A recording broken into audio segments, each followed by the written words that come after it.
পূর্ব এশিয়ার দেশ উত্তর কোরিয়া বিশ্বের সবচেয়ে নিয়ন্ত্রিত রাষ্ট্রগুলোর একটি। বাইরে থেকে পাওয়া সীমিত ছবি ও ভিডিওতে এর শহরগুলোকে আধুনিক, পরিষ্কার আর উন্নত মনে হলেও ভেতরের বাস্তবতা নিয়ে দীর্ঘদিন ধরে প্রশ্ন রয়েছে। বিশেষ করে রাজধানী পিয়ং ইয়াং, ওনসান, কালমা, সামজিয়ন, যেখানে প্রশস্ত রাস্তা, উঁচু ভবন আর আলোকসজ্জা দেখা যায়, সেই শহরের ভেতরে আসলে কি চলছে? এই আধুনিকতার চিত্র কতটা বাস্তব? বিস্তারিত ফারজানা মিথিলার প্রতিবেদনে। উত্তর কোরিয়ার রহস্যময় শহরগুলো, বিশেষ করে রাজধানী পিয়ং ইয়াং, সামাজিয়ন বা ওনসান, কালমা বাইরে থেকে যতটা আধুনিক, চকচকে এবং সুউচ্চ ভবনের ঠাসা মনে হয়, তার পেছনের বাস্তবতা সম্পূর্ণ ভিন্ন। কিম জং উনের শাসনামলে এই শহরগুলো সোশ্যালিস্ট ইউটোপিয়া হিসেবে তৈরি করা হয়েছে, যা আসলে এক ধরনের প্রোপাগান্ডা। পিয়ং ইয়াংকে অনেকে শোকেস সিটি বলে থাকেন, অর্থাৎ দেশের এমন একটি শহর যা বাইরের বিশ্বের সামনে উন্নয়নের প্রতীক হিসেবে তুলে ধরা হয়। এখানে বসবাসের সুযোগও সীমিত, মূলত সরকারের প্রতি অনুগত এবং নির্দিষ্ট সামাজিক শ্রেণীর মানুষদেরই এখানে থাকার অনুমতি দেওয়া হয়। মিরার সায়েন্টিস্ট স্ট্রিট বা রিউমিয়ং স্ট্রিটের মতো এলাকায় উজ্জ্বল রঙের বহুতল ভবন এবং আধুনিক ফ্ল্যাট রয়েছে। এই ফ্ল্যাটগুলো সাধারণত মানুষের জন্য নয়। এছাড়া নতুন ভবনগুলোতে লোডশেডিং সাধারণ ঘটনা এবং অনেক সময় লিফট বা পানির সংযোগ সচল থাকে না। রাতের বেলায় বিদ্যুৎ সাশ্রয়ের জন্য অনেক ভবনে আলো জ্বালানো নিষিদ্ধ থাকে। উত্তর কোরিয়া সামজিয়নকে আধুনিক সভ্যতার প্রতীক বলে দাবি করে, যা কিম জং উনের অন্যতম বড় নির্মাণ প্রকল্প। এটি একটি পাহাড়ে আধুনিক শহর, যেখানে নতুন অ্যাপার্টমেন্ট, স্কি রিসোর্ট এবং কালচারাল সেন্টার রয়েছে। কিন্তু এই শহর নির্মাণে ফোর্সড লেবার বা জোরপূর্বক শ্রমের ব্যবহার করা হয়েছে বলে অভিযোগ রয়েছে।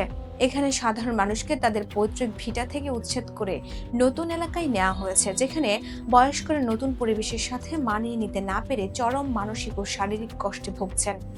উত্তর কোরিয়ার অনসান কালমা উপকূলীয় পর্যটন এলাকাটি 2025 সালের জুলাই মাসে উদ্বোধন করা হয়েছে। এটি একটি বিশাল সমুদ্র সৈকত রিসোর্ট, যা 20,000 দর্শক ধারণ করতে পারে।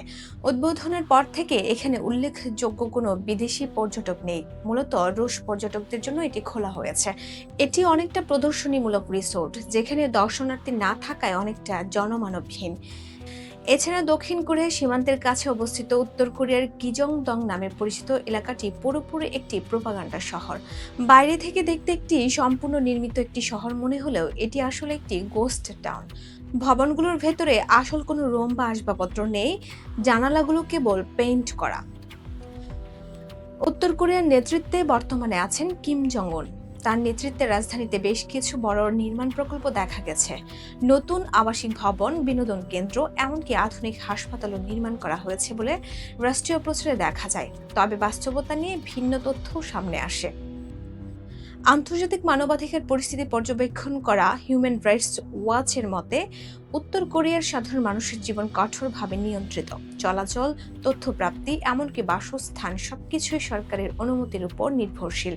পিয়ং ইয়াং এর বাইরের শহর ও গ্রামগুলোর অবস্থা অনেক ক্ষেত্রে ভিন্ন। বিদ্যুৎ সরবরাহ অনিয়মিত, খাদ্য সংকটের অভিযোগ রয়েছে এবং অবকাঠামো উন্নয়ন তুলনামূলকভাবে কম। অর্থাৎ রাজধানী এবং অন্যান্য অঞ্চলের মধ্যে একটি স্পষ্ট বৈষম্য রয়েছে। এছাড়া শহরের ভেতরে কিছু বিষয় প্রশ্নের জন্ম দেয়। কিছু বিশ্লেষণে বলা হয়, অনেক আবাসিক ভবন সম্পূর্ণভাবে বসবাসযোগ্য নয়। কিছু এলাকা শুধুমাত্র নির্দিষ্ট সময়ের জন্য প্রেজেন্টেশন হিসেবে সাজানো হয় এবং বিদেশি প্রতিনিধিদের দেখানোর জন্য নির্দিষ্ট রুট নির্ধারণ করা থাকে।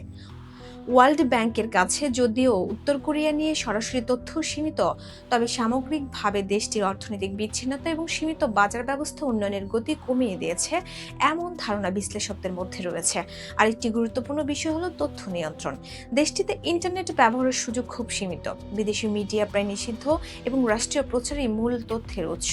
ফলে সাধারণ মানুষের জীবন সম্পর্কে বাইরের বিশ্বের কাছে নির্ভরযোগ্য তথ্য পাওয়া কঠিন। তবে সাম্প্রতিক বছরগুলোতে স্যাটেলাইট ছবি ও কিছু ভিজুয়াল বিশ্লেষণে দেখা যাচ্ছে, পিয়ং ইয়াংয়ে নতুন নতুন ভবন তৈরি হচ্ছে, রাস্তাঘাট উন্নয়ন করা হচ্ছে এবং কিছু অর্থনৈতিক কার্যক্রম বাড়ছে। কিন্তু এগুলো পুরো দেশের চিত্র নয়, এমনটাই বলছেন পর্যবেক্ষকরা। সব মিলিয়ে উত্তর কোরিয়ার শহরগুলো, বিশেষ করে পিয়ং ইয়াং, একটি দ্বৈত বাস্তবতার উদাহরণ। একদিকে আধুনিকতার প্রদর্শন, অন্যদিকে কঠোর নিয়ন্ত্রণ ও সীমাবদ্ধতা। শেষ পর্যন্ত প্রশ্ন থেকেই যায়, এই উন্নয়ন কি টেকসই, নাকি এটি শুধুই একটি প্রদর্শনমূলক চিত্র? উত্তর এখনো স্পষ্ট নয়, তবে একটি বিষয় নিশ্চিত, উত্তর কোরিয়ার শহরগুলোকে বুঝতে হলে শুধু যা দেখা যায় তা নয়, বরং যা দেখা যায় না সেটাও বিবেচনায় নিতে হয়। Voice of Bangla, international desk. Jungle.